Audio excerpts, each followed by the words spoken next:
You're tuning in to the Black Hollywood Live Network, featuring news, interviews, and commentary on all things Black Hollywood. Hollywood redefined.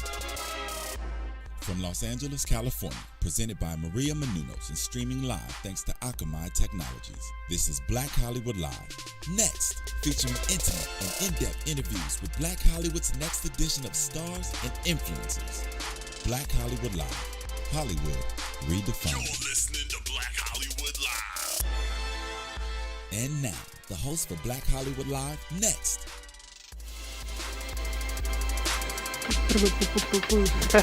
Hey guys, happy Friday. Thank you for joining us today on Black Hollywood Live. Next, I'm your host, Jessica King, also the producer of Fox's hit show, Dish Nation. Check it out.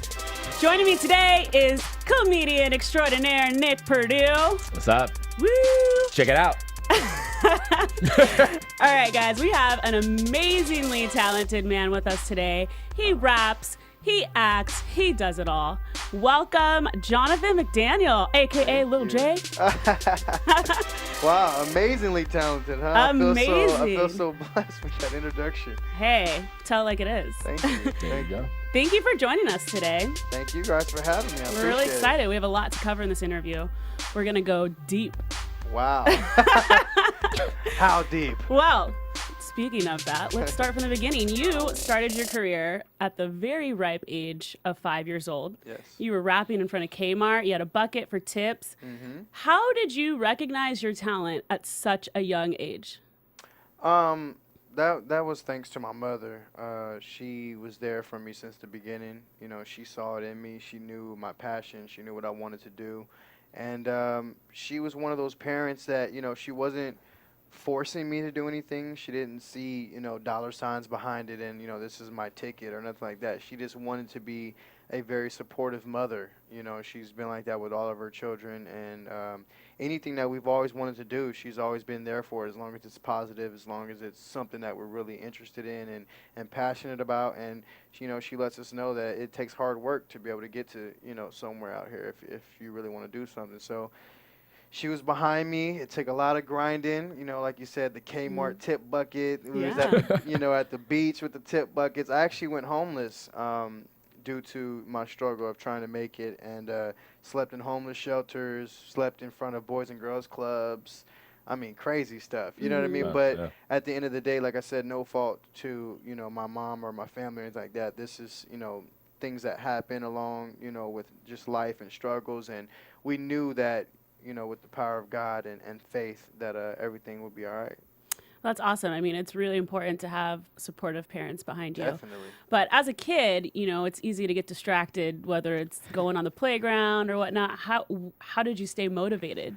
Like I said, it was a passion. You know, it's like going outside and playing. Yeah, obviously as a kid, those are things that you want to do. But I knew I had to sacrifice parts of that time being out, you know, as a kid, and dedicate more of my time to my craft if I wanted to really pursue this, you know. And that was what was going to separate me from anyone else that was doing it, was that, you know, the discipline that I had to have on myself. And so it was hard sometimes because you know, a lot of my friends got to do a lot of different things, you know, as a teenager, and school dances, and I mean, just a lot of, you know, growing up things that I really had to miss out on because I was in studios or I was on tour or I was on set. And, you know, but at the end of the day, like I said, I made those sacrifices because I knew they would be better for my future, and I knew this is where I wanted to be. So, you know, it's just no regrets. You know what I mean? I'm here now, and, you know, I just want to continue to be where I'm at and continue to progress and stay a working actor and, you know, go on from there. It's awesome. There you go. Now, has music always been a strong influence in your family? Oh, definitely. My mom, man, she raised us on Aretha Franklin, Michael Jackson, Stevie Wonder, Luther Vandross. Yeah. I mean, everyone, you know, Anita Baker. So music was a big influence in my house, man, you know, and that just came from, you know, just how my family is. You know, we love music. All my sisters are singers or play piano or do something in the music world. Yeah. And it's just because that's the way we were raised up. We have so much influence from music, and it's just, I don't know, it's developed talents, and it's created avenues for me and my family, and it's been a huge blessing. I would die without music. You know, Yeah. it's such a universal language, you know, and I feel like they really, it hits home to a lot of different people, you know, quicker than a conversation would or anything else, just because music brings emotions, you know, sounds, frequencies, they tap into emotions that are in our hearts and our minds. And, you know, that's why scoring music is so amazing, because when you watch a movie, you know, the actors are doing their job, but it's that music that's playing in the background that's got you teary-eyed, and you don't even know why, you know what I mean? So it's great. Well, speaking of your talent for music, Yeah. I love this story. When you were 9, you sought out LL Cool J. Yeah. And you rapped for him, which eventually led to him bringing you on stage during a performance. What was that experience like? You know, it's funny. I was just talking about that story because I went to the DSA VH1 Awards, and LL Cool J was being nominated for his great work. Shout out to L, man. Keep doing what you're doing, baby. Keep that positive movement going. He's been a role model for me, you know, and that moment was good, you know, was big for me, just because when you're going through that grind or that struggle, or you're trying to get out there, you know, it's great to get validation from the people you look up to, you know what I mean, or other celebrities who are doing what you want to do. It's great to be able to get them to be like, yo, you know, Tupac did that for me one time, you know what I mean, where I rapped for him right there on the spot. He rubbed my head and was like, yo, man, you the future, man. Yo, cats like you know what I mean? It was just, those are moments I'll cherish for the rest of my life, because they were just once in a lifetime moments, you know. And the LL Cool J story was so great because I ran up on LL Cool J at a autograph signing, which is the same thing that he did in the movie Crush Groove. Yeah. A lot of people don't know. He ran up the boombox, blah, blah, you know, and that's how he got noticed. And so I said, well, it would be cool if I did the same thing to him that he did in Crush Groove to get noticed. And so I said, let me do this. And he loved it. You know, he thought it was so cool that I came and I approached him and I threw in the boombox, started rapping for him right there. So he was like, yo, come to the House of Blues for you. I got some tickets. I was like, word? So I went to House of Blues. He left some tickets for me. Back then, my name was Baby J, believe it or not. It was Baby J. It was before the Weezy F Babies. Yeah. You know what I'm saying? It was Baby J. And when I went there to go get my tickets, it was crazy because there was a rumor going around that since I was Baby J, he was LL Cool J, that I was his son. So a lot of people were like thinking I was his son, so they put me up right in front of the stage and everything. Like, it was like VIP treatment. I'm like, word, you know. And then he just so happened to be on stage rocking his show, and he saw me, and he was like, yo, stop the music, and he pulled me on stage and started just rocking it. He was just rocking with me back and forth, whatever, you know what I mean? And it was crazy. I ended up giving his people my demo tape, and, you know, obviously those type of situations get lost, and, you know, but every time I've seen LL, you know, he's always remembered me and giving me love. Yeah, man. So it's crazy. Do you remember the rap that you performed for him? No, I don't. Don't put me on the spot. Don't put me on the spot. In fact, we have a boombox right here. I had to try. Yo, I had to try. hit it. No, it's good. Well, your story sounds like almost too good to be true. It's crazy. What is your advice for aspiring artists who think that that's all it takes, that they just quit.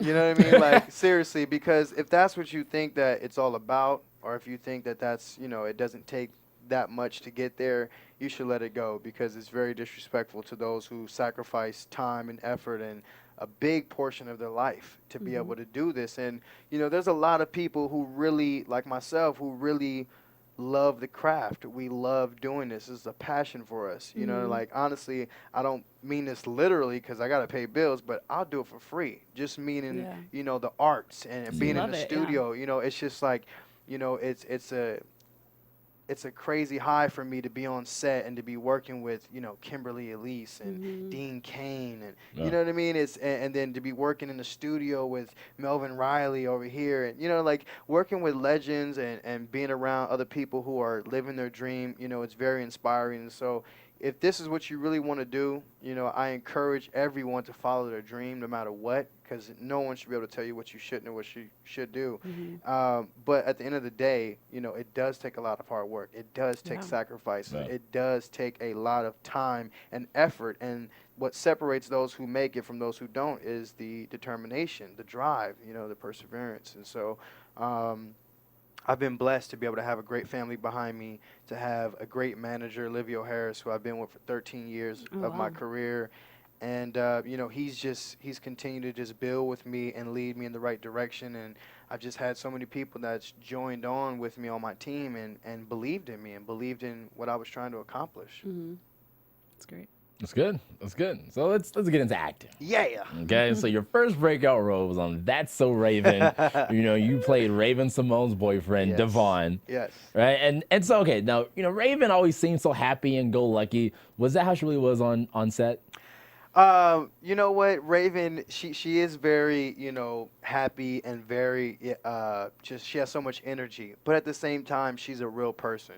Like, and that's why we've became such great friends over the years. I consider her one of my best friends because she's taught me a lot. She's given me such a huge opportunity by being on her show and starting from there. But more importantly, through her friendship, she's taught me, how much of a real person she is, how much of a genuine person she is, and how she really, knows how to turn it on for the camera because Yeah. this is show business. Let's not forget that. Yeah. But at the end of the day, you leave that where it's at, and you don't Yeah. take that off camera. You don't take that with you. You don't take that ego around and, and move your power around. I mean, come on, Raven Simone, she's been doing it since she was 6 months. Yeah. You know what I mean? Yeah. She could be like the rest of these people and be like, yo, you know who I am? But she's never been like that, never wanted to. And so, that to me has been very inspiring to just look at, what she's done in her career and to still be the same person that she is. It's very great to be able to have friends like that, let alone someone to look up to in this business like that. I love Raven. She's one of my best friends, and I hope she continues to just build her empire because she Yeah. has such a great following. These kids really love her. They really look up to her, and she's always strived to be a good role model. Like she was one of the first people in Hollywood that wasn't afraid to be herself. She wasn't gonna lose tremendous crazy weight just to be a certain type of character for anyone. You know what I mean? And to be that, she was like, I'm comfortable in my skin. This is who I am. This is what I'm gonna do. You know what I mean? And people respect her for that. And there's so many kids that love her for that and for being herself. And I hope I can do the same. There you go. Now, how was that audition? Just walk us through that, because this was your big break, and this was like, and of course, you got to kiss her and all that fun stuff. So, walk us through, because I had a crush, but walk us through that audition and what that was like. It was crazy, and I will say this, it was a little easier for me because the ice was broken. I met her through a mutual friend.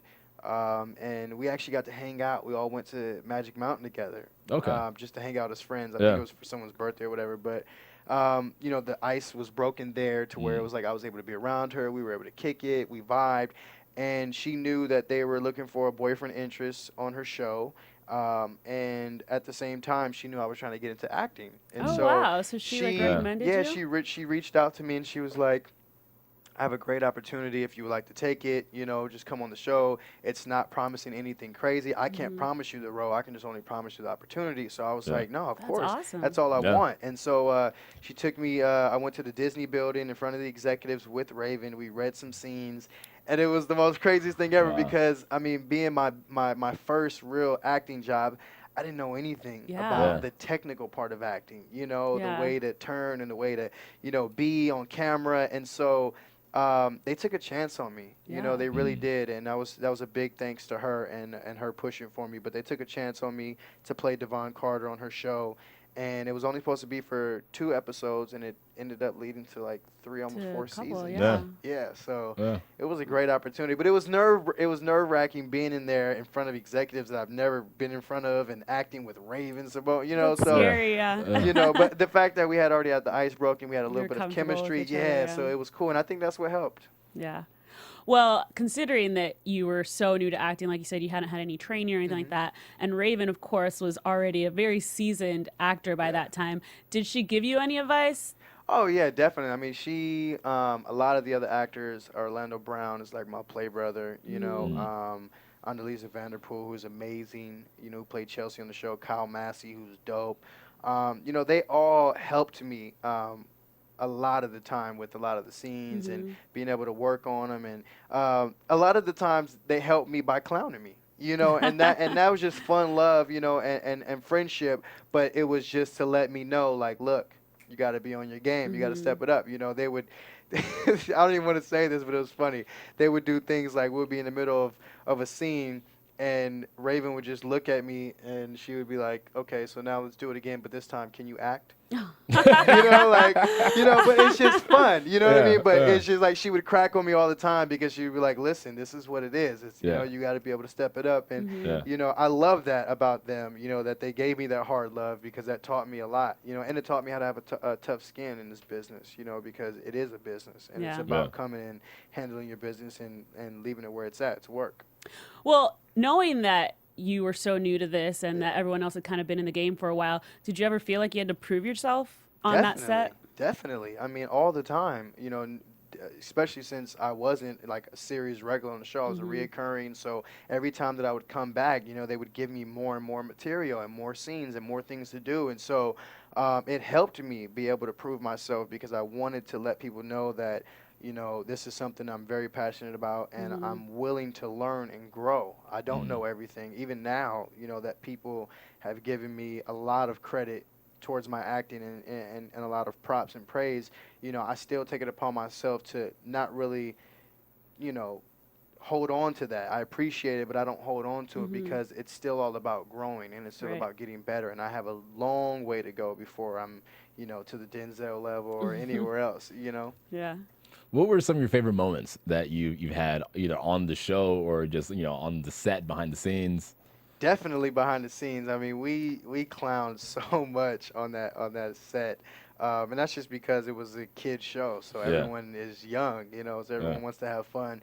But one of my favorite moments was a scene that we had in on the prom. She was leaving for the prom without me, and I ended up catching her outside the limo, and she slipped out of the limo. It was, all the Raven comedy. And there's a moment where we're just dancing, and she knows this is so funny, but me and her were like dancing close to each other for camera, but there's no words. But we were like in each other's ear, like saying funny stuff to make each other laugh, on camera. But And we're you like, had to stay but we had to serious. stay serious. So it was like a funny moment because like, we're just like having this moment in each other's ear, like saying crazy things to each other. And then, it's like, oh God, the camera's on me, like keep your straight face. You know what I mean? So it was fun. It was great. It's good. It's good. Okay, so you were on a Disney show, which is obviously geared towards kids, very PC. Now you're on Hit the Floor, which is definitely edgier, more mature audience. Yeah. What are some of the biggest differences you draw between working on those two different types of shows? I mean, besides the content, there's a lot more character arc. With That's So Raven, you have a certain demographic. They have a certain type of energy that they, put on their show. And, it creates this following from these kids. And, you have to keep that energy the same way. With Hit the Floor, you have a more of a broader audience. So it's easier for you to be able to take people through those twists and turns, a lot easier because they're waiting for those, you know what I mean? Yeah. And people love cliffhangers and they love to be left like, no, not next week. Monday can't come any faster. But, besides that, a lot of the like I said, besides the content, a lot of the acting, is just up there even more. I mean, obviously Raven Simone is phenomenal and the show was great, but now that we're in, a different demographic, there's a lot more level of acting that needs to come up because kids can be a lot more easier entertained, versus a broader audience from 9 to 50, so you have people who literally have get off of work and they come and they want to be entertained, but it takes a lot. You know what I mean? And the acting is a big part of that because you have to be able to, some of these fans. I love the fans on Twitter. Me, McKinley, Taylor. We always talk about the fans on Twitter and how much they love this show. Yeah. You know, and how much they really are involved in this show. You know, Yeah. I get tweets all day like, leave Derek alone. And I'm like, that's my boy.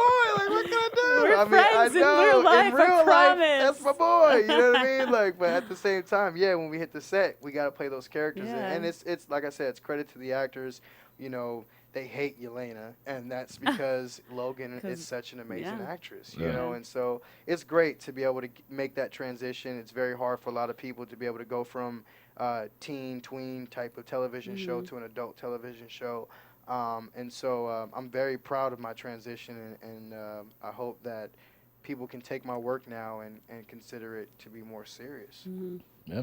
And so you also starred in The Hive, right? Yes. Which had, an all-star cast, right? It was Vivica A. Fox, Loretta Devine, Michael Clark Duncan, and Robert Townsend. Yes. And so what was it like working with these veteran actors and actresses? Oh man, you know what? I would be lying if I didn't say it wasn't intimidating. You know, I look up to Loretta Devine so much, Michael Clark Duncan so much. I mean, Vivica Fox. Set it off. I mean, come on. You know, it's like even Roger Guinevere Smith, who is an amazing actor who played my father. I mean, he's been in so many films. And Robert Townsend, you know, like to be able to. Meteor Man. Yeah, exactly. Five heartbeats. Yeah, exactly. This is, it's crazy because when I went for the audition, I just wanted to impress him. That's all I wanted to do. I told myself, I'm used to going in rooms and giving it all, and sometimes you don't make it. Sometimes you're not what they're looking for. And so I said, Robert Townsend is one of those directors and legends in the game where I just want to impress him. I just want him to know who I am. Yeah. And it led to me getting the role, and he believed in me so much that he literally took me through the Robert Townsend boot camp, and what I mean by that is the old school training of acting. It's no babying no one. This is real. We're here to work. We're here to go in. We were doing 17, 18-hour days, 18 days straight, and I was working every day, every day. And every day I would come in, he would look at me and be like, you all right, baby boy? And I'm like, yeah. He's like, all right, cool. We got more work to do, and, that's great to be able to have a director with you the whole time, helping you because he has so much knowledge and he's worked with so many amazing actors. You have to trust him. You have to know that what he's telling you is right. And, I wouldn't have been able to give a performance like I gave without him, being on my side and all the cast from the legends to even the young hitters that was with me, going at it. We all took it serious. A lot of times in this industry, you might get an indie, you might get a big budget, and everyone loves to take the big budget. Everyone loves to feel like I'm on. Look at me, but it takes a lot to be fully invested emotionally and everything else into an indie and really take that serious. And when I read the script, I was so just thrown back by the content of it and how real and raw it was. I was like, this is a great opportunity for me to be able to showcase what I can really do. I came from That's So Raven. The last thing that they're expecting me to do is to be extra keys, smoking cigarettes, holding guns, baby daddy. You know what I mean? Like, that's totally left field. And so it was a great opportunity, and it was great. Loretta Devine was so amazing. She's so sweet to me. Michael Clark Duncan, rest in peace, shared so much knowledge with me on set. And it was so, crazy that he shared so much with me and he's not here, because I would love to still be able to talk to him about all the things that he talked to me about on set, and everything that he left with me because I'll never forget it, and it was very inspiring. Besides that. What was one of the things that he told you on set that you just kind of keep with you? Oh man, besides definitely staying focused. He was like, stay out of the clubs. Stay out of the don't be out there partying too much. Focus on your work. That's what it's about.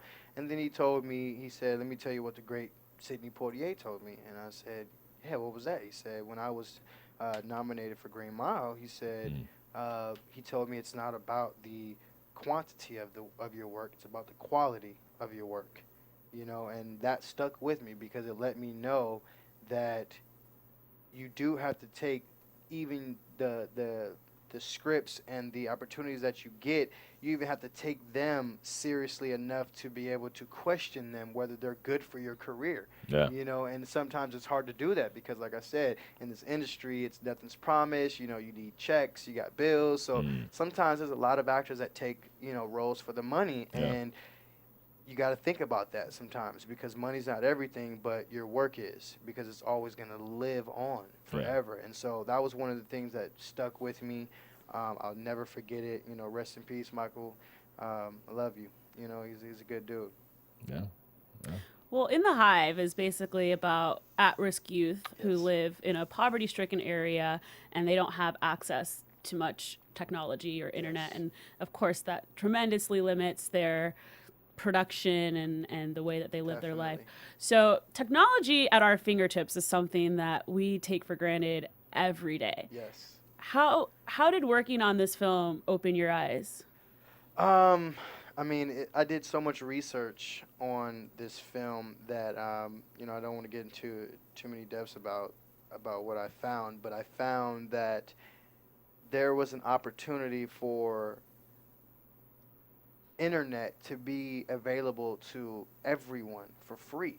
You know, and this is provisional internet that, you know, is only for obviously work, school, you know, different things like that. You can't get on any crazy websites on it, but it's restricted Wi-Fi for you to still be able to be advanced in the world, you know, get jobs, apply for jobs, different things like that, and that was stopped because of the dollar bill, because it wasn't enough, you know, generation of money.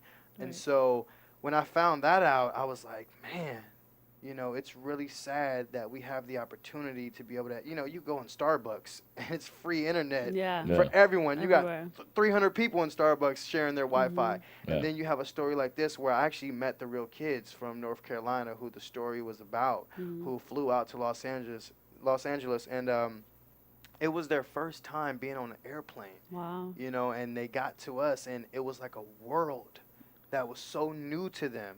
You know, it almost broke my heart because I couldn't even imagine the type of, you know, things that these guys have to go through on a day-to-day basis, not having technology at their fingertips. Yeah. You Yeah. know, and even down to, you know, the littlest thing, you know, from connecting with people. Yeah. You know, Yeah. and it's Social skills, yeah, it's everything. so hard, and so.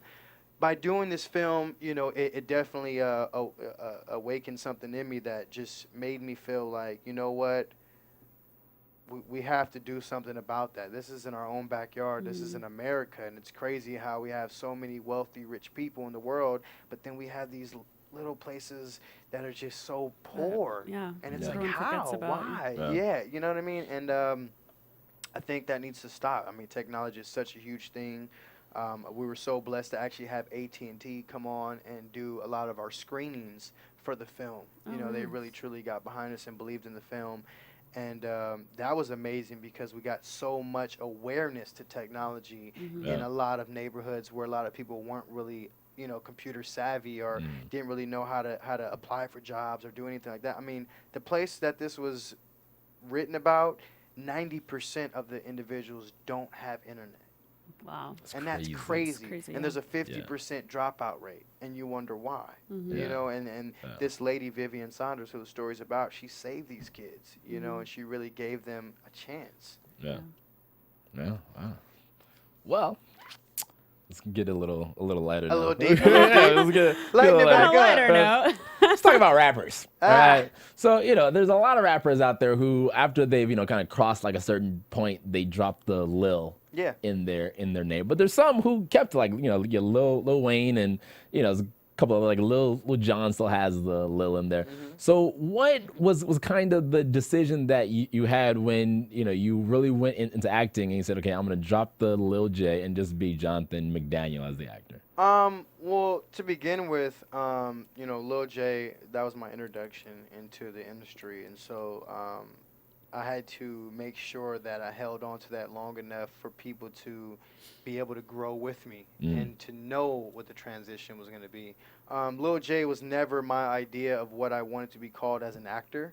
When I made the transition into acting, I definitely knew that Jonathan McDaniel was going to be the name because that's who I am, you Yeah. know. And as an actor, you know, we're portraying someone, but I'm still Jonathan McDaniel, the person or the actor who's portraying whatever character. Yeah. I'm no longer Lil J, the rapper or entertainer. I'm just myself, Yeah. you know. And it got to a point to where I finally was able to drop the little.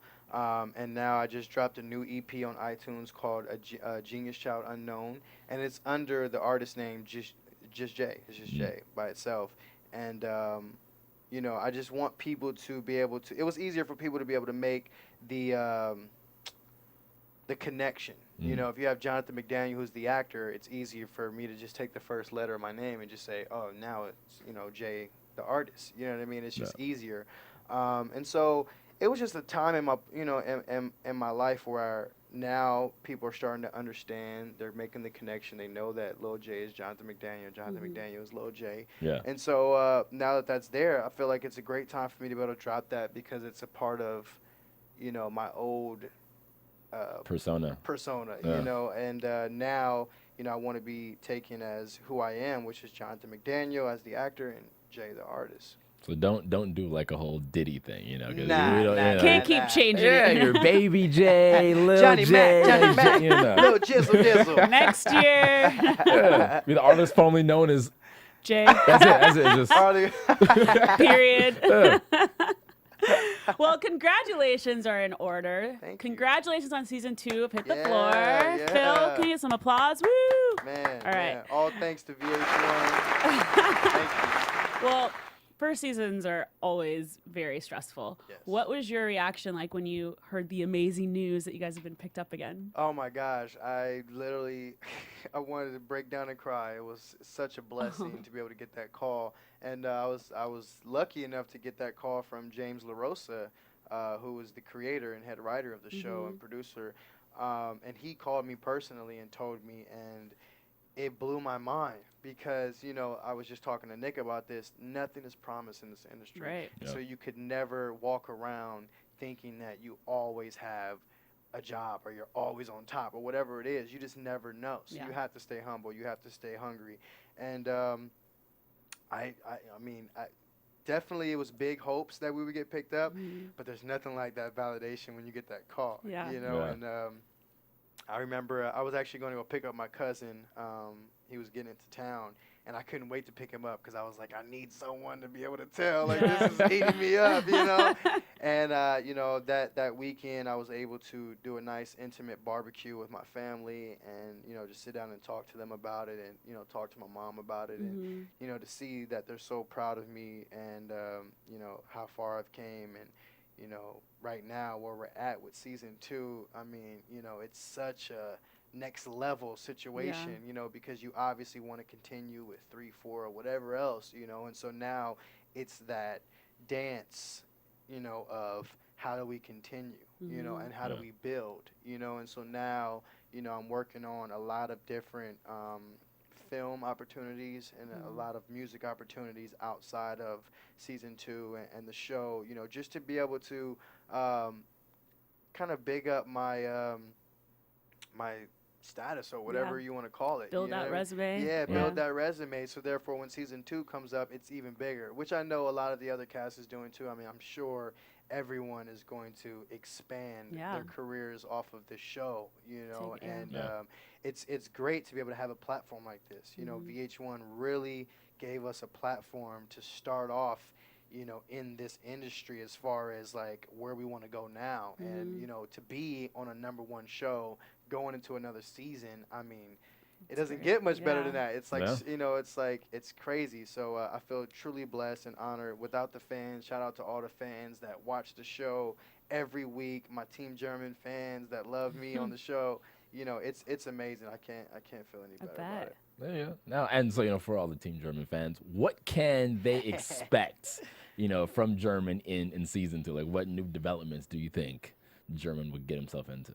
I'm not sure about the storyline because I don't know what's in store. It's kind of always a secret to us, which is kind of dope because we just don't know what's getting ready to be handed to us. Yeah. But you know, you can definitely be sure that that German is coming back very, very strong and very you know, impressive. you know, Okay. as far as who German is and where he stands on the show. You know, he's Gonna definitely make his coming mark. back. He's definitely gonna Yeah. make his mark. I feel that. I feel like, you know, German has made it to this point now where people love seeing him, and they love, you know, what's going on between him and Asha. And, you know, like real life, you know, even though you have ups and downs with someone, it's never over, or it's never just done. You know, like, Technically, you guys are broken up. I mean, technically, You know. we needed some space. Yeah, you know, technically, but yeah. It At always circles back. but at the same time, I mean, yeah, a lot of people say, you know, you guys are broken up and snap. But at the same time, you know, like I said, with reality, you know, even though you take breaks from someone, you always know, You like, have that history. Yeah, there's You always always- double back. Yeah. Right? You gotta double back a little not, bit. not just that, but at the same time, you're like, yo, you know, even though we're taking this break, better, you know, no one better not be trying to get with my girl while we taking Yeah. this break Well, because. you saw what happens in Yeah, season finale. and you saw what happened in season 1. Well, your cast is very tight knit, Yeah. offset. Was this family dynamic something that you've ever experienced before on other shows, or is it kind of new for you with Hit the Floor? It's definitely a new energy for me as far as being so family tight with the whole set, you know. With Raven, you know, me and Raven clicked. A lot of the other castmates we clicked, and, you know, Raven is still, like I said, one of my best friends to this day, and we've been friends since then. But this cast, you know, is so amazingly supportive of each other, and I think that's what's so great. There's no egos, like, you know, like you said, when you have a character like Derek and German who are constantly fighting each other on the show, you know, for them to not ever let anything, you know, actually affect them as real people and be able to respect this person and say, you know what, bro, you're killing it right Right, now, yeah. you know, because like you got people so crazy over this show, you know, and it's both of us, you know, and there's so much props that goes to Taylor in the storyline and just everyone, you know, and so every Monday we've gotten together, we've watched the shows together, you know, we've hung out, kicked it, and, you know, went to lunches, and we go support each other at different, you know, Events and stuff, yeah. performances and stuff like that. So I think it's great to be able to have a cast that's so, and also thanks to, you know, Kimberly Elise, you know, who's been out there with us every Monday watching the show. You don't really Yeah. think someone like her, Season who's Yeah. so that, yeah. huge, Yeah. you know, and so well respected, would just have the time Yeah. to just come out and hang with us, you know, and Yeah. she does, and she's so amazingly humble, you know, about everything that she does, and that's, you know, that's great to look up to, you know, and it's great to have around and to actually be there to help, you know, create that energy for everyone else to follow. Yeah. So, what has been your favorite memory from season 1 and why? It's funny. It would have to be. Well, there was 3 moments that was really great for me. One was the pilot episode, just because it was such an amazing moment for us to be shooting this pilot, and, you know, we didn't know whether we were going to get picked up or anything. And me and Taylor shot the scene in the car where I'm taking her to the To the practice. to the practice, to the tryouts, and we had so much fun shooting that scene because I was really driving, you know, and so Okay, I'm yeah. really driving the car, and it was such a beat up truck, and it was like it wouldn't turn right or it wouldn't stop right, and then, you know, I had to do the lines back and forth, so we had so much fun shooting that, and every time that we would cut, I would basically have to drive back around to like set it back up, and I was swerving on it, you know what I mean? So we were just having so much fun, like just, you know, enjoying. But it was that. I mean, there was another moment that I really would love, that I really liked, was that, you know, me and McKinley, we had that punch scene. It was great for us to be able to, because it's crazy. We walked on set with the stunt coordinator and maybe rehearsed it 3 times, 4 times, and he was like, "Oh, you guys are great. You guys are great. You guys look like you guys been fighting your whole life." So we're like, "Are you sure?" Okay. Yeah. So we went out there and we did it, and we had so much fun with it, man. Mac was such a good guy. You know, we had so much fun going back and forth and creating that moment. And besides that, for me, as sad as it was, the breakup scene was so great because as an actor, it's very exciting to be able to get material that you have to go there on, Yeah. or that you have to like Yeah. lose yourself in. And, you know, those are moments that pray for, that we get a chance to be able to do. And so when I saw the scene, me and Taylor knew we're like, it's on, and we didn't want to over rehearse it because we didn't want it to be a rehearsed. We wanted it to be there. And every time we shot it, man, we were giving each other tears and giving each other those moments, and it was lovely. I couldn't have did it without her. That's a strong saying. Like, it was Thanks, Thank you. So, season 2 is not done being written yet. Of course. So, what would you like to see happen in season 2? I would definitely like to see some basketball from German. I feel like yes. I feel like some type of balling. Yeah, some type of baller. Instead of just coming in with my, with my gym bag. I like to show a little bit of that sweat. You know, and so. I think that's something that obviously was on people's minds, that he did have a previous history of basketball. He was a college basketball player who didn't make it to pros, and I feel like basketball is such a huge, important thing to him. Him and Asha got into arguments over the fact that she never even came to one of his games. And he's been to her games, and that goes to show you. And even with her getting invited to certain things, he was very excited to want to be there. And that goes to show you how much he really loves the game of basketball, because he loves to be around it. He loves to see that light. And so I feel like that's a big part of German, of who he is. I would love to see that come into the storyline. And besides that, I would definitely love to see him and Asha, get back together. I feel like, he's one of those guys where, he had to take a stand at that moment. Maybe a lot of people didn't agree with him, but it was a time where you got to show your girl where you stand, because if not, then she's going to be like, he doesn't really stand on his own. And so I think this is a good moment for German to leave Asha thinking that, that he's going to take this stand if things keep getting, out of, whack. You know what I mean? And that we need to come back to our love. We need to come back to, supporting each other. And, vice versa. I feel like he feels that he's been doing a lot of that, and she hasn't been giving a lot back. So I feel like there's got to be, a communication. Give and take. Yeah, it's a give and take. And which is something that Kimberly said during the season. She said it's going to be very hard to be able to balance those two, and it takes a lot, but she believes in it. She said we'll get through it, so I believe the same thing. Yeah. There you go. So now we know that German Vega, right? Yes. He is a fan favorite on Hit the Floor, and so was Devin Carter. He was a fan favorite on That's So Raven. So who do you identify with more?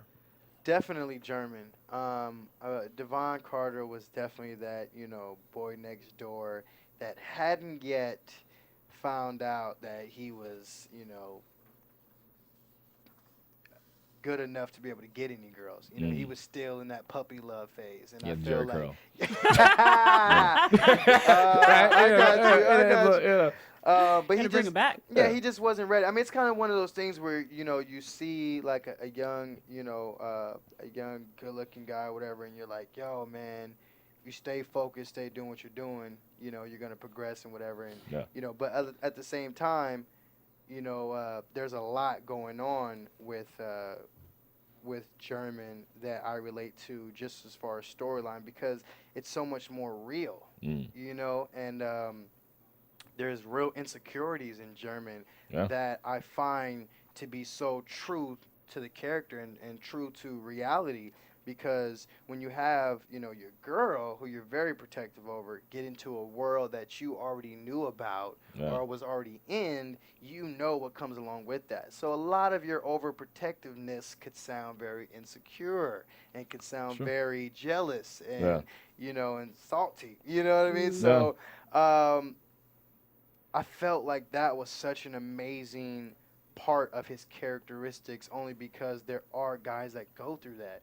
Some guys want to be hard and not really talk about that side of them getting crushed, but we all go through it. We all, get hurt, and we all, are emotionally attached, whether we want to, say we love you or not. You're thinking about it. And so the more you fall in love with this person, the more you're going to be attached to this person. And so German has a lot of fun qualities about me as well, as far as like, him just being a goofy guy and laughing, just having these moments where he's clowning around, like the whole thing with the ticket, and you know what I mean? Yeah. Like, Right. those are just moments that I bring to the character as myself, just because, I feel like German is that guy. You know what I mean? And I feel like me being that type of guy, I can add those qualities that will heighten, who he is as a person and why Asha even loves him. You know what I mean? Because they have such a history together. Yeah. He had to be somebody that, made her laugh, or, Yeah. that was like a best Fun to friend. be around. You know what I mean? Yeah. That, obviously evolved into a relationship and a first love. But, I would definitely say German. Well, let's take it back to the music a little bit.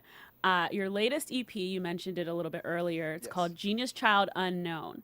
Tell us about the inspiration behind this album and its title. Well, the reason why we dropped the EP, which is kind of like a half an album, is because it's just my reintroduction back into the music world. A lot of people have been missing the music side of me, and it gave me an opportunity to be able to get that buzz back and to get people back listening to me. And so I didn't want to just drop a full album as if people were just waiting for this crazy album. I was like, you know what, we need a couple records, to get people open and to get them listening back to my sound. And therefore, we can also go from that and figure out what the full sound is going to be. Hit the Floor is a record that's on the EP that was inspired by the show. I have a record called Love You Down, which is featuring Melvin Riley from Ready for the World, which is actually a remake of their song, one of the singles that was dope. I mean, crazy. We actually got an EDM version of it that was produced by Damian Elliott. There's a record on there called Birthday that's dedicated to all the girls around the world and their birthday, because everyone has a birthday someday. You know what I mean? So Charmer. regardless, yeah, I mean, Everyone has a birthday. I mean, everyone has a birthday. I don't know if you know. So if you got a birthday, you might want the birthday song. I mean, yeah, so I mean, I feel like I just want to do some feel-good music. Yeah. There's nothing really intentional about the vibe of it, as far as like creating something that I want people to listen to. I just want them to listen to what I have and to kind of vibe with me and to kind of give me their feedback, so therefore I can know, what sound that I'm doing is really, got the ears open. You know what I mean? So, 'cause I'm a very versatile person. When I do music, I don't just do one sound. I don't do one type of record. I make music for everyone. I might have some pop stuff over here, dance, that's all Euro. And then I might have a hip-hop record over here that sounds like Lil Wayne should be on it. It's just who I am and my creativity. I don't limit myself. Switch it up. I like that. Yeah, I love to do it all. Let 'em Well, know I don't Lil want to J's put you back. on the spot. I don't want to put you on the spot, but do you want to give us four of your favorite bars from your EP? Oh, wow. That was It's not on the spot. Just go ahead. really on the spot. We have the boombox right here. Did someone just put music on? there you No go. way. Come on. Let me think. Give us a little Genius Child Unknown. All right, well, how about this? If you turn the music off, I don't know if that's like really in my ear. I will spit something. It's actually something that I just recently came up with. Can we turn the music on or no? Phil, can we turn the music down? Yeah, it's just in my ear.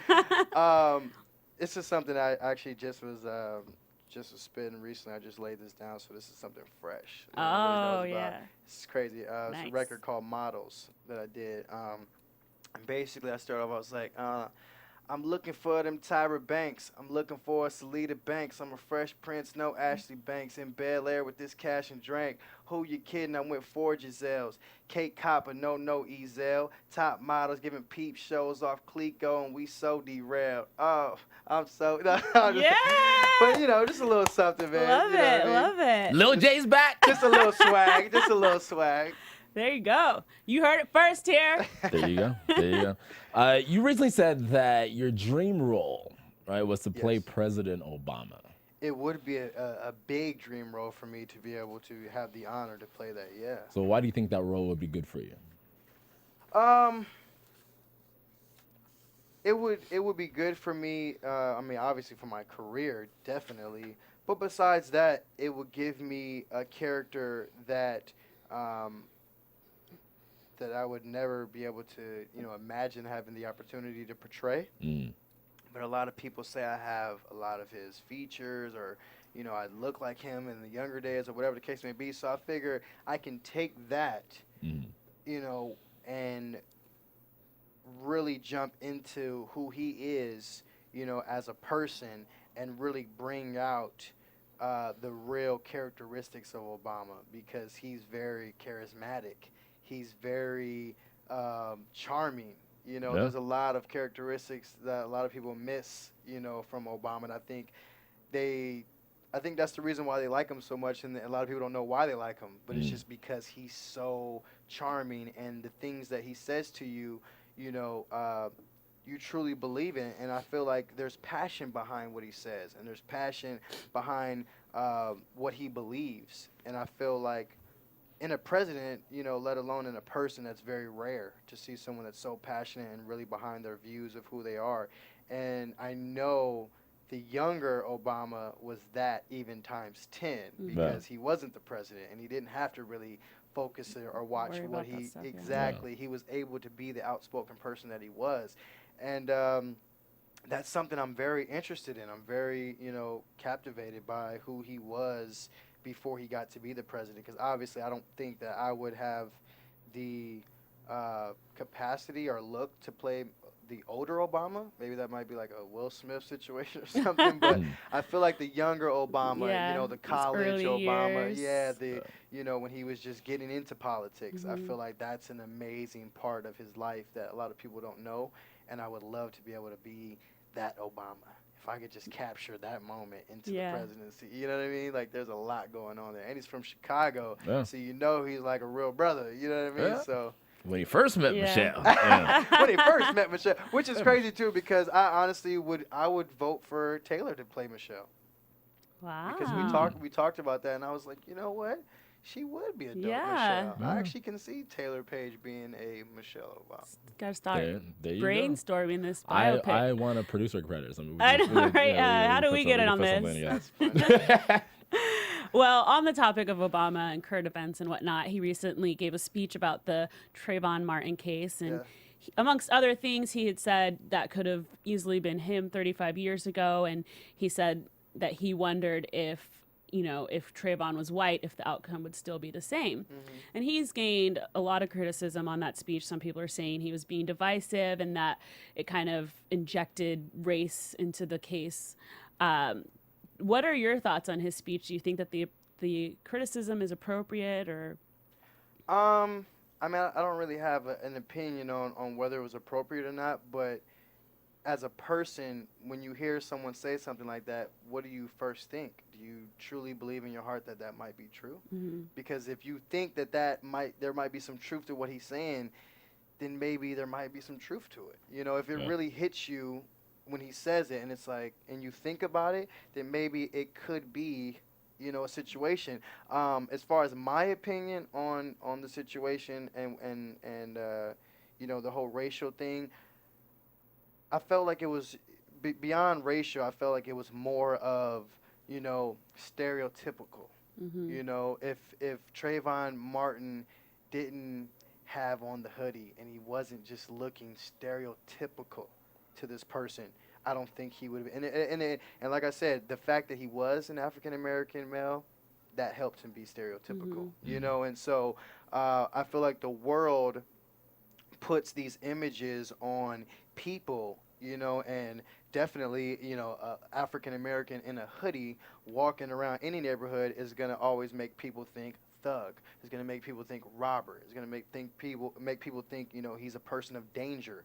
And that's because of the way media portrays people of that sort. Right. It has nothing to do with whether he's white, black, or anything like that. It has to do with the stereotypical images that we paint as humans. And because of that, that's the reason why we're reacting the way that we reacted. And I feel like before George Zimmerman knew he was a black kid walking around, he knew he looked stereotypical. Yeah. And he looked like a person of danger because he was wearing a hoodie and he was walking in the dark.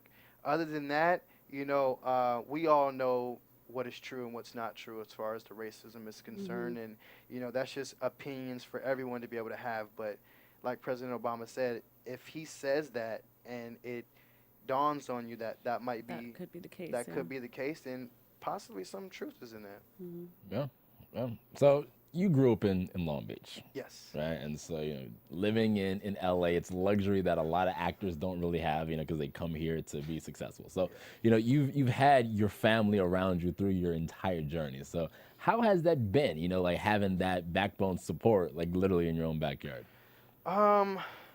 It's a blessing and a curse. And only reason why I say that is because it's a huge blessing to have your family around you and support you. But when you're a person who has also saw your family's sacrifices over what you've tried to do in your life, it brings on a burden as far as something that you carry with you, and you kind of you put your family on your shoulders, and it's a point where it's like, not only have I sacrificed, but look what my family has sacrificed for me. Yeah. So a part of the blessing of them having them there, it's also a thing where you go to sleep thinking at night like, man, when am I gonna get that $1 million baby? When am I gonna be able to retire my mom? When am I gonna be able to take my sisters and give them a different life? Like, there's burdens that come along with that, because you've seen how much they've watched you, grow and grind, and I'm pretty sure a lot of them think to themselves like, man, when is he gonna get his big break? When is he gonna get his time? And so, I did a post the other day where I was like, I'm living on cloud 9, and that's just the realest thing I could have ever said, because right now, with the way my life is going, I am a working actor right now. I'm very blessed to be in the position that I am. I have a great family support system behind me. I have people believing in me, a promising future is going on. A lot of people don't have not one of those things, so for me to be able to be in the position to have all of those things, man, I'm so up there right now, and I just hope that God continues to keep me there and keep me going and enabling me to help someone else and pay it back, and pay it forward to someone, because that's what it's all about. It's about being in a position of power to pay it back, you know what I mean, to other people who deserve it. Well, we have a really fun game that we want to play with you. But before we do that, right. we just want to give you a little bit of a bragging period, let you tell us about what's next, any upcoming projects that you're working on. Nice. What do you got for us? I have 2 films that I did after wrapping the show. One film is called In Mysterious Ways. It's with me, Wendy Raquel Robinson. I also have another film called The Next Dance. That is a breakout role for a young lady who's getting ready to come out. She's a dancer, and this is her breakout role as an actor. I play opposite her. And besides that, I have a lot of film opportunities right now that are on the table that I'm really hoping that we're able to close and make happen, and continue to progress. Besides that, the EP is on iTunes, A Genius Child Unknown, so please go get that. It's also on CD Baby. Besides that, I started my own company, so now I got Production my own company? Well, it's a television, music, and film consulting company. Nice. So we do everything from represent writers, producers to artists, to also, middleman, scripts and consult and try to broker deals. That's awesome. Well, you keep doing your thing. We're going to look out for you and all those projects. Yeah. We came up with this game Okay. because you have had LL Cool J as a factor in your career. We have song lyrics. We're going to read the lyric. Who came up with this name? Nick? I had This nothing to do sounds with like a Nick Purdue game. I don't know. Guilty? it. It was all Jessica King. We're going to read the lyric. You're going to tell us if it's a real LL Cool J song or not. And if it is, which song it is. Wow. Yeah. Make Yeah. things Wow. difficult. We don't play around I here. see. Don't call All it a right. comeback. All right. This one is going to be easy, the first one. Hush, baby, want to let you know this is how it's going to go. I gave you a clue in that lyric. Wow.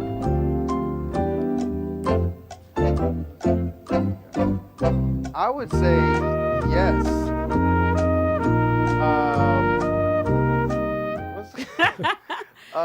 You said, wait, can you repeat it though? Because you said it so fast. Hush, baby, wanna let you know this is how it's gonna go.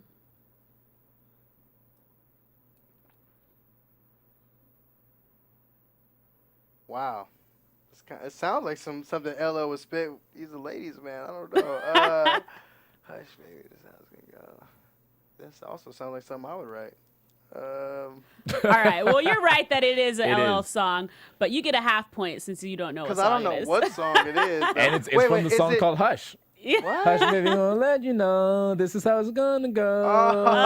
You know, I was Come thinking. to I play. was thinking that it was the song that he did with Pharrell. I don't know why. Oh yeah, no. Oh. But technically, because LL didn't spit that line, so Oh, see. Ah, So- I tricked see. ya. That was a trick question. I got one for you.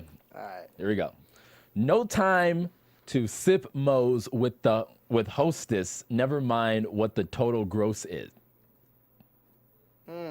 Wow.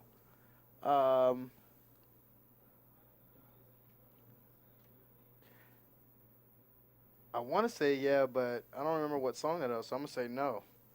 Ding, ding, ding, That's ding, right. ding. It's a Rakim song. Yeah. It's the 18th letter. Okay, good. Because I was about to say, I'm like, I've never heard that song, so I would say no. Do I get 2 points now since you cheated me? Look at you trying to squeeze in another point there. All right. All right. This is a tough one. Don't call it a comeback. I've been here for years. Yes. Mama said knock you out. There you go. I'll give you 2 points for that one, though. Hey. All right. Here we go. Talking about. Roadrunners finding more spots than Columbus. Pocket full of phone numbers from some of the world's wonders. Wow. You know what? I might get this one wrong because it might be his line, but I'm gonna still say no because I've never heard that. You're right. Look at you. It's You're another on a roll. Rakim. Look at you. Stay a while. Is this a Rakim quiz or is it I'm just, messing with you know, I'm spitting lyrics, and you got to see if it's LL. Nah, or not. real, if real. it's Todd Smith's lyrics or not. Yeah, no, I don't think that was LL. I don't remember hearing that one. I asked her to the barn so we could hit the hay. I want to do this, Brutus, but I don't want to pay. Whoa. Whoa. Man, see, this is a pure guess.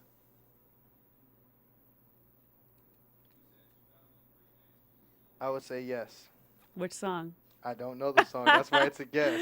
You're right. I would say he did say that. I'm going back to Cali. Oh, okay. Ah. Any song where LL's trying to get it on, he gonna say something like that. Yeah, you're right. You're right. So yeah, okay. Here we go. Meantime, harass every biddy that pass, and petite like you make ends meet on Wall Street. That's definitely not LL. You sure? Is that your final answer? Nick makes me so nervous. How much is it for? Is it 100,000? Is it 100,000? Yeah, you have a couple more seconds. You can change your mind. You know what? I can afford to take a loss. I can afford to take one off. I would say no. All right. You're right. It's not. Another Rakim. See? I'll Be There is the name of the song. See, that's not LL. So what am I, like 10 for 10? All Come right, on now. this is like triple points right here. Triple? This is the last one. Triple Okay, points. Triple points. Let's So, you better spit your A game right here. see. All right, all right. I want a girl with extensions in her hair. How many? Bamboo earrings, And a, at least 2 pairs. yeah. Come on. I don't know the song. So I don't know the rest. I can't You sing don't know the that. rest? That's all I need to get me in a good mood. Yeah. Excuse What song me. is it? Wait a minute. Whoa. I was jumping around there. I with just the learned lyrics. something new about Jessica right now. It's just going to kill me because I know this song. Uh-oh, your triple points is Okay, slipping away. First of all, it is an LL Cool J lyric. It is. Extensions in the hair, bamboo earrings, at least 2 pair. Let's just find with a Bad attitude. That's all I need to get me in a- good see? mood. She Oh, can walk okay. in a I thought you were saying I know my I love lyrics. it when the drinkers ain't scared to do a thing. Sucking at the lolly. Oh, that's the one with Boyz II Men. Uh-huh. Getting closer. Once you hit the thing, it's hard to make the highest Chorus. What's the chorus? Can you help me? That's going to give it away. No, but that's what I'm trying to get to. I'm rapping the lyrics in my head because I'm trying to get to that. Obviously, you know I know the song. I do. Gosh. What's the chorus? I'll come just on. tell you the song. No, help me out with the chorus. I don't remember the words, but you're right. Boyz II Men comes in. Just tell me the song, man. Around the way, girl. Around the way, girl. I need it around the way. Yeah. Around the Got way. There you go. Okay, Actually, you killed the game. that's not even the one with the Boyz II Men. Speaking of that, Boyz II Men was another record. It is. It's a higher voice that sings. I don't What remember. is it, All for One or something? Is that what it was? I don't remember. But you did a good job. Yeah. That's all that matters. Shout out, L. You know what it is. All right, Jonathan, thank you so much for visiting us thank today. We had you. a lot of fun talking to you and I getting really to know appreciate you. it. Thank Tell you. us where we can find you online. At Lil J's Back is the Twitter. Jonathan_McDaniel on Instagram. Jonathan McDaniel online for Facebook. And follow your boy on Twitter at Lil J's Back. Get it? Awesome. Nick? Find me all over the internet at the Nick Purdue. And you can find me on Twitter, not all over the internet, at I am Jessica King. Hashtag hit the floor. Hashtag Team German. Yes. Hashtag VH1. Team German! Yeah. Check us out next week. Thanks for visiting. Come back to Black Hollywood next. Yeah. From producers Maria Menounos, Kevin Undergaro, Phil Svitek, Dario Kristen, and the entire BHL staff, we would like to thank you for tuning in to the Black Hollywood Live Network. If you have questions or comments, tweet us at BHL Online or email us at info@blackhollywoodlive.com. For more exclusive content, visit blackhollywoodlive.com. This has been a presentation of the Black Hollywood Live Network. Hollywood redefined. The views expressed here are those of the hosts only and do not necessarily reflect the views of BHL or its owners or principals.